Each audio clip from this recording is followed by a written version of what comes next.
तो सबसे पहले कलश स्थापना इस तरह से कलश स्थापना कर रहे हैं। जगन्नाथ बाबा का चित्र हो या बेंत की आज पूजा किया जाता है। तो देखिए ये 5 बेंत जो जगन्नाथपुरी से बेंत ले आया है ये आज इसी का पूजा होता है। देखिए अब पूजा के सामग्री में आप जो कुछ अपने सामर्थ्य के अनुसार जो भी बनाना चाहती हैं, पूड़ी हलवा पकवान जितना गुझिया जो भी बन जाए उतना ही कम है, क्योंकि इनको 56 प्रकार की भोग लगती है। तो मान्यता है कि अपने सामर्थ्य के अनुसार ही बनाएं और सामर्थ्य के अनुसार ही पूजा किया जाता है। जितना बने श्रद्धा भाव से पूजा जो करें वही जगन्नाथ बाबा स्वीकार करते हैं। देखिए इस तरह से माला फूल चढ़ा दी। और बेंत को देखिए, बेंत का पूजा इस तरह से किया जाता है। इसको स्थापित कर लें टेबल या पाटा पर, और इसमें गंगा जल है ये छिड़क देते हैं। और फिर पंचामृत से भी इनका स्नान हो रहा है। देखिए जगन्नाथ बाबा के बेंत का, जगन्नाथ बाबा जी का भी जल से छिड़काव हो रहा है। कलश पूजा, गौरी गणेश जी का हम पहले ही पूजन कर लिए थे। तो इस तरह से पूजन करना चाहिए विधि विधान से। इन्हें रोली चंदन पीला हल्दी ये सब टीका लगाएं।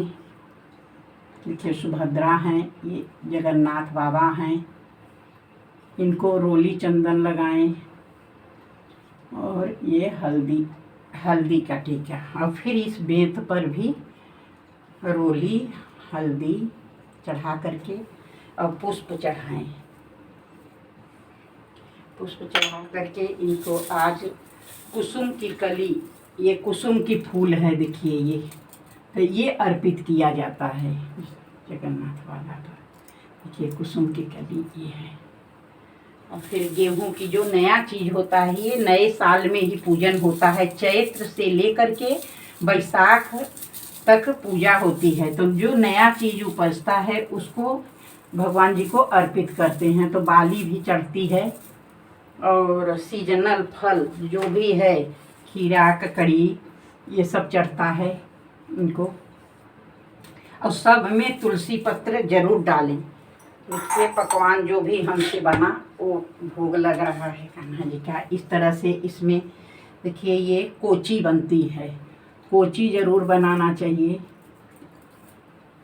और जो अपने हिसाब से ये गुड़ धनिया कहा जाता है, इसको गेहूं से बनते हैं। गेहूं भून करके और गुड़ में लपेट के ये गुड़ धनिया बना है। और दीपक 2 जलाया जाता है। देखिए देसी घी का दीपक, ये आटे का दीपक बनता है।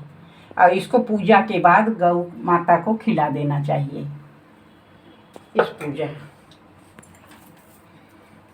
ये पूजा विधि इस तरह से ही किया जाता है। और फिर देखिए इसमें ये कलश है, इसी में जगन्नाथ बाबा का सब सामग्री भरा जाएगा। देखिए ये शाम के समय 4 बजे पूजा करने के बाद ही इसे खोला जाएगा। और फिर अपने परिवार में आजू बाजू में जिसको देना चाहें वो कलश, देखिए कलश शाम को खुलेगा और फिर इसमें से प्रसाद सबको बांट देना चाहिए। जिसको भी देना चाहें वो उसको दे दें। तो इस तरह से कलश भरा जाता है। देखिए जो बनाए हैं सब इसमें भर दिया जाता है। देखिए ये पंजीरी है। इस तरह से इनकी पूजा विधि होती है।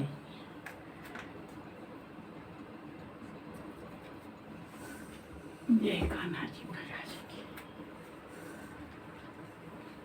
इस तरह पूजा विधि करें और फिर इसको जो है ताई दिया जाता है। देखिए इसको ऐसे बंद करके ये शाम के समय खोला जाएगा। तो इसको आटे से इस तरह से बना के इसको इसे बंद कर दिया जाता है। देखिए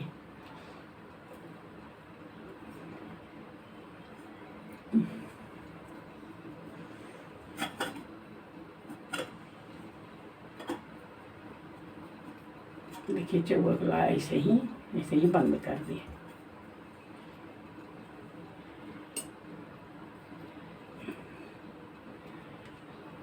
ये शाम को खोला जाता है और खोल के इस बेंत से सभी परिवार अपने सदस्य के लोगों को 5-5 बेंत मारने से मान्यता है कि सारे रोग दोष कट जाते हैं। तो इस पूजा हुआ है, इसी बेंत से सबको 5-5 बेंत मारना होगा।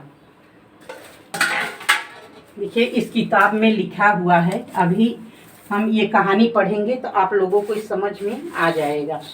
तो इस तरह से पूजन किया जाता है। सीजनल फल सारी इनको चढ़ती है।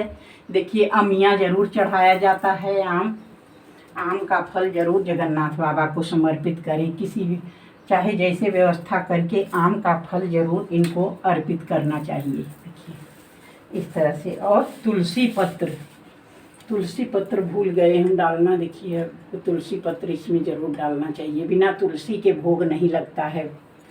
जगन्नाथ बाबा कृष्ण स्वरूप ही हैं, तो इनको तुलसी पत्र जरूर अर्पित करना चाहिए। देखिए सब में तुलसी पत्र पड़ रहा है, बिना तुलसी का एक भोग नहीं लगाएंगे।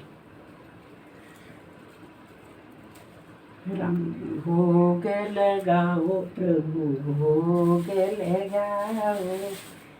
इनको कमल का फूल बहुत पसंद है। लक्ष्मी स्वरूप लक्ष्मी माता जी को कमल बहुत पसंद है, तो आज मैं कमल का फूल भी अर्पित कर रही हूँ। देखिए इस तरह से इसको खोल के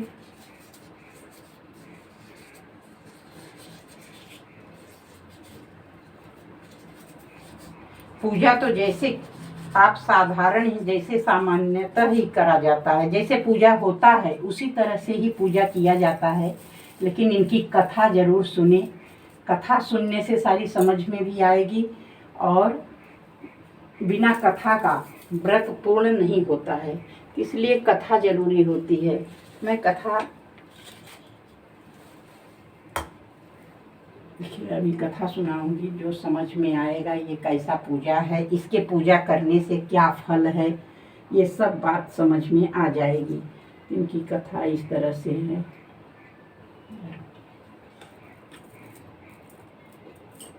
इनके आटा का ही दीपक जलाया जाता है। जगन्नाथ पूजा में आटा का दीपक जलाते हैं। कहाँ गया?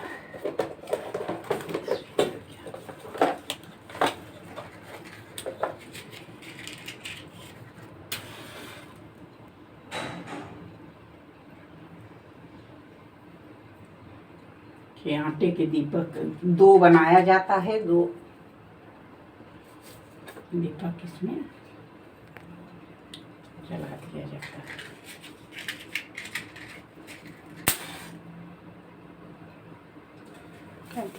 फोन आ रहा है किसी का।